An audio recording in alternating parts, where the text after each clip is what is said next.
Hi అండి, welcome to my channel Swapna recipe. ఈరోజు మన వంట బోండాలు. ఈజీ ప్రాసెస్లో బోండా తయారీ విధానం చూద్దాము. బోండాకి కావలసిన పదార్థాలు: దోసపిండి గట్టిగా ఉండేలా చూసుకోండి.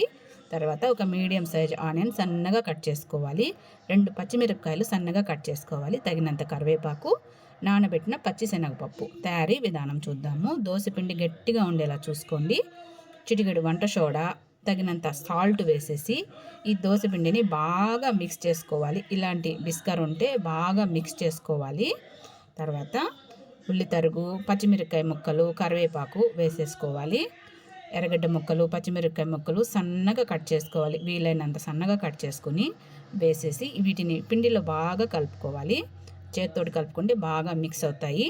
చూడండి ఫ్రెండ్స్, ఎంత బాగా మిక్స్ అవుతుందో.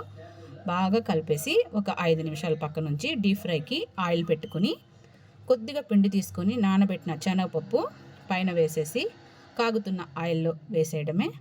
మంట మీడియం ఫ్లేమ్లో పెట్టుకుని గోల్డెన్ బ్రౌన్ కలర్ వచ్చే వరకు ఈ బోండాలు ఫ్రై చేసుకుంటే సూపర్గా ఉంటాయి. కొద్దిగా పిండి తీసుకొని పైన శనగపప్పు వేసుకొని ఆయిల్లో వేసేయడమే. బాగా ఎర్రగా వేగితే టేస్ట్ భలే బాగుంటుంది. చూడండి ఫ్రెండ్స్, ఎంత బాగా ఫ్రై అవుతున్నాయో మన బోండాలు.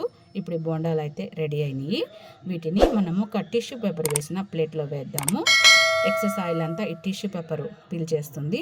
బోండాకి కారం చట్నీ భలే బాగుంటుంది.